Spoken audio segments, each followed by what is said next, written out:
Biscuit கவர்ல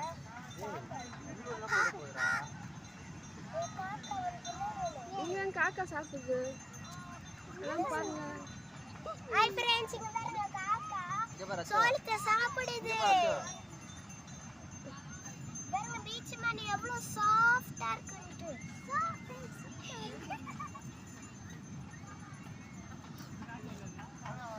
beach எவ்வளவு அழகா இருக்கு பாருங்க.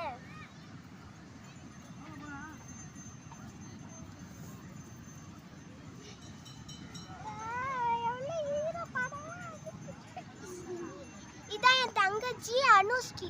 செம்ம சேட்டை பண்ணுவா. அதோட இவன் ரொம்ப சேட்டை பண்ணுவான். இவன் தான் என்னோட தம்பி ஹரிஷ். செம்ம சேட்டை பண்ணுவான். என் முடிய பிடிச்சலாம் காக்கா பாருங்க. இங்க பாருங்க காக்கா கூட சோளத்தை எடுத்து பசிக்குது போல சாப்பிடுது. யாருமே சோறே கொடுக்க மாட்டேங்கிறாங்க.